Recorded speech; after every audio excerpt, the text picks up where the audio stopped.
Who's running the United Kingdom? Well, the poll numbers so far, it's running now on my poll, on my Twitter feed at George Galloway, seem to indicate that most people think that the government is currently being run by the girlfriend of Boris Johnson.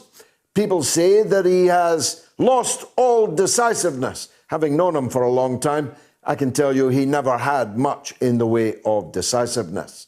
People say that he bears the impression of the last person to sit upon him. And that's quite likely to have been Carrie Simons, if you think about it. The reality is that the Prime Minister has gone soft. He's gone soft on Brexit. At least that's all the speculation as we run up to the big week, this coming week, in the Brexit negotiations with the European Union. He's gone soft on the SNP. He's just sent them a billet doux full of flowers and kisses in which he says he wants to start a new relationship with them. Well, of course, they, mindful of his track record on relationships, are not ready yet, at least, to tango. And we don't know exactly what Boris Johnson means by being more nice to the SNP. If he means giving more ground to them, I'm bound to tell him that this would be a grave mistake. You cannot appease a crocodile. You cannot feed people or things to the crocodile and imagine it will be sated just one person, one thing, short of you, short of breaking up Britain, against which I wholeheartedly stand, though I know many people, especially in the United States, are suckers for the Mel Gibson Braveheart appeal of breaking up our small island of English-speaking people. But I'm not and never will be.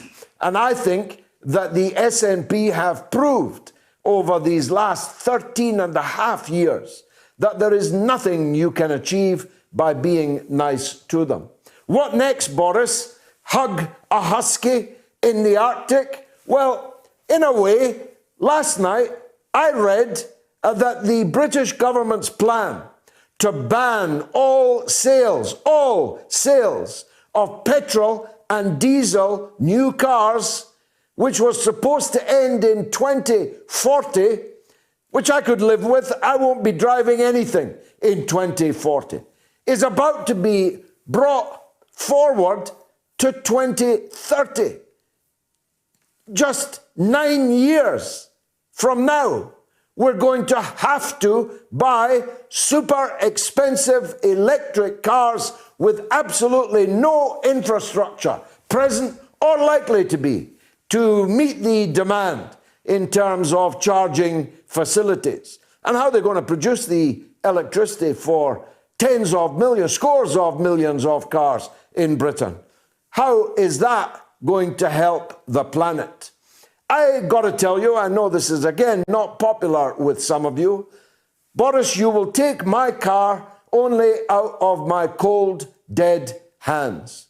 I do not accept that in 9 years' time, you are going to make it affordable for the mass of working class people or practical for the mass of all of the people of this country to be driving around in electric cars. I don't know if you've done a lash up with the makers of electric cars. Who knows, given the level of cronyism that we have been treated to over the last 10 months of this pandemic. Maybe you have, maybe you haven't. But I promise you, I'm going to fight this every step of the way. And you already know when I'm fighting for something or against something, everyone eventually knows about it.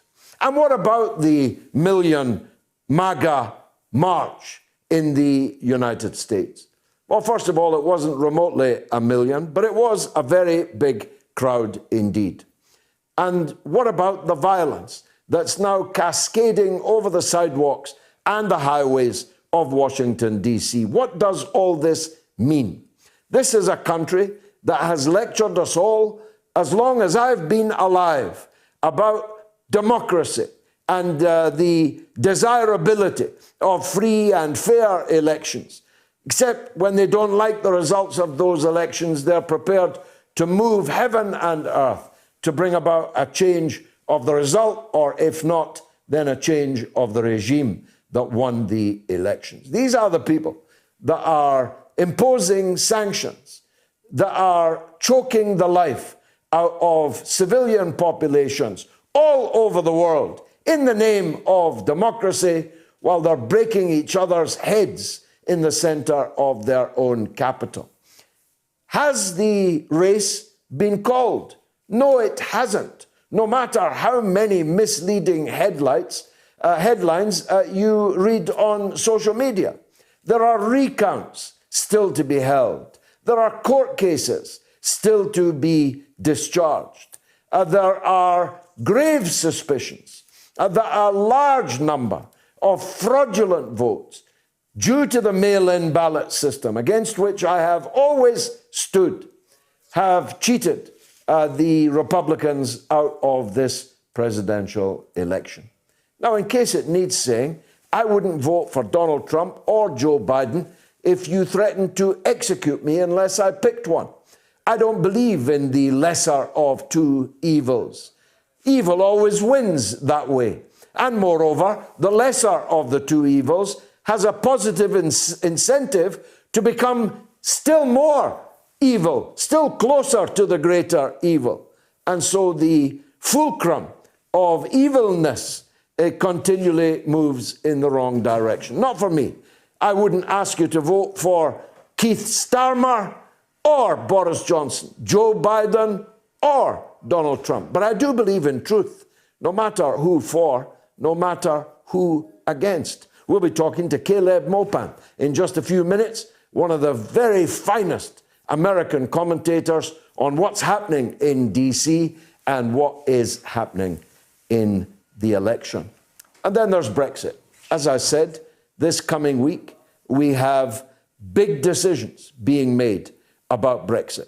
And I'll be talking to John McTernan, a former advisor to Tony Blair, the 3 times Labour Prime Minister, who used to hang out in Downing Street. And I'll be talking to him, therefore, also about the goings-on in Downing Street this week, where the Prime Minister's right-hand man, at the behest of his current girlfriend, packed his things into a box and left. And you'd think the heart had been torn out of the nation. A here today, gone tomorrow advisor that until he took his long drive to Barnard Castle, few people in the country had ever heard of, is now being said to be so indispensable to the Boris Johnson project that that project might now be in danger. In fact, they've got their tin helmets on in Downing Street, waiting for the inevitable retaliation from the aforementioned Mr. Cummings, who says that Rishi Sunak, the Chancellor of the Exchequer, is already off and running to throw out Boris Johnson, overthrow him, and become Prime Minister in his stead. And we'll be talking about coronavirus too. My own daughter now has it. My eldest daughter, a mother of 4, is in quite a bad way, actually, with it. Not life-threatening or hospitalizing or anything like that, but almost 3,000 people died in Britain of the coronavirus this week alone. And I still hear people saying they've never met anyone that's got it, that it's somehow a fake, that it doesn't exist.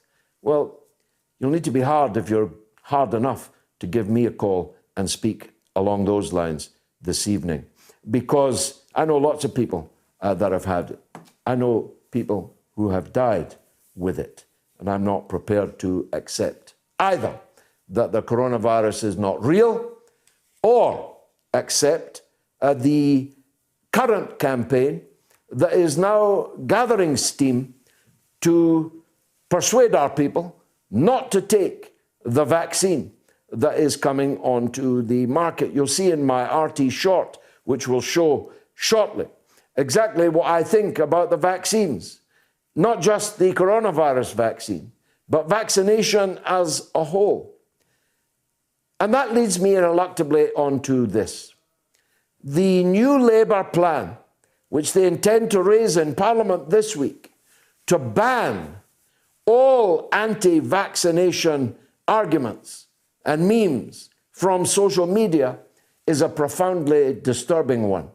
Not just because of what it means for freedom of speech, but also the fastest way to undermine public trust in vaccination is to ban people, prosecute people potentially for arguing against them. These are my views. I stand here, I can do no other, but I'm ready to hear your views. You can call me on 02077 982 255 if you're in the United Kingdom. If you're in the US, 001 757 744 4480. Or you can tweet us, of course, at George Galloway, at RT UK News, preferably both of them. Here's my poll. Who's running the UK government? Boris Johnson? Just 21% of you think he's running things. Michael Gove? 19%, no change. Carrie Simons? 60%, no change. It's come to something, isn't it? When 60% of you think that a woman who's never stood for election, never received a vote in her entire life, and is, I don't know which number in line, but the latest girlfriend of Boris Johnson, that's her only qualification, that she gets under the duvet with Boris Johnson at night. 60% of you think that she is running the country. It's going to be a good show, I think. Get your calls in now. It's the mother of all talk shows.